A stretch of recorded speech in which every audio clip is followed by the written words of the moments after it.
IPL 2024లో భాగంగా మొన్న నిర్వహించిన మినీ యాక్షన్లో ప్రతి టీం కూడా వాళ్లకు కావాల్సిన ప్లేయర్లను కొనుగోలు చేస్తూ వస్తుంది. ఇక అందులో భాగంగానే చెన్నై సూపర్ కింగ్స్ టీం మాత్రం Rachin Ravindra, Daryl Mitchell, Shardul Thakur, Shameer Rizvi, Avenis రావు లాంటి ప్లేయర్లను కొనుగోలు చేసింది. ఇక ఈ క్రమంలోనే చెన్నై సూపర్ కింగ్స్ ఏ టీంతో 2024లో బరిలోకి దిగబోతుంది అనేది ఇక్కడ ఆసక్తికరంగా మారింది. ఎందుకంటే ఇప్పటికే ఈ టీంలో డెవిన్ కాన్వే, మతీషా పతిరానా లాంటి ఫారెన్ ప్లేయర్స్ ఉన్నారు.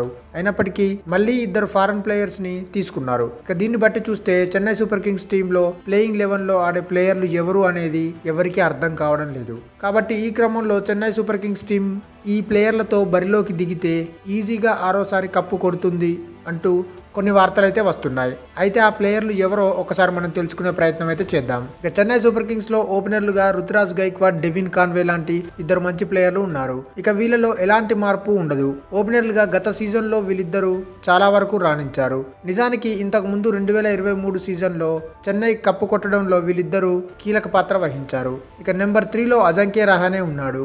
రహానే లాంటి ఒక సీనియర్ ప్లేయర్ చెన్నై టీంలో ఉండడం ఈ టీంకి చాలా వరకు కలిసొచ్చే అంశం. ఎందుకంటే ఆయన మ్యాచ్ పొజిషన్ను బట్టి గేమ్ ఆడుతూ ఉంటాడు. వికెట్లు పడుతూ ఉంటే నిదానంగా ఆడతాడు, లేదు అంటే తన బ్యాట్తో హిట్టింగ్ కూడా చేస్తాడు.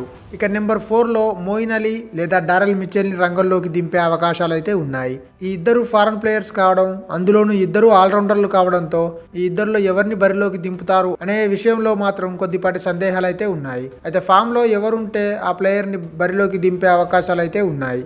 నెంబర్ 5లో శివన్ దూబే ఉన్నాడు. దూబే తనదైన రీతిలో హిట్టింగ్ చేయగల ప్లేయర్ కాబట్టి ఆయన నెంబర్ 5లో దింపడం ఉత్తమం.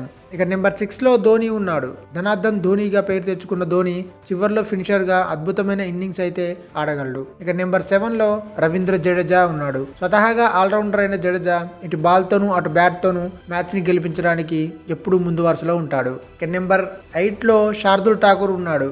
ఈయన కూడా ఆల్రౌండర్ కావడం చెన్నై సూపర్ కింగ్స్ టీంకి చాలా వరకు కలిసి వచ్చే అంశం.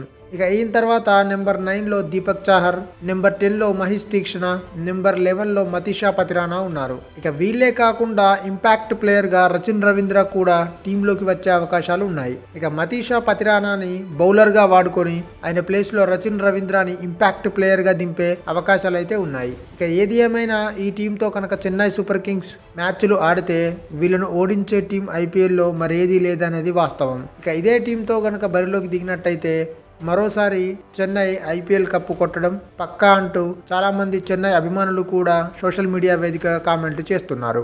ఈ వీడియో మీకు నచ్చినట్టయితే లైక్ చేయండి, షేర్ చేయండి, కమెంట్ చేయండి, సబ్స్క్రైబ్ చేయండి.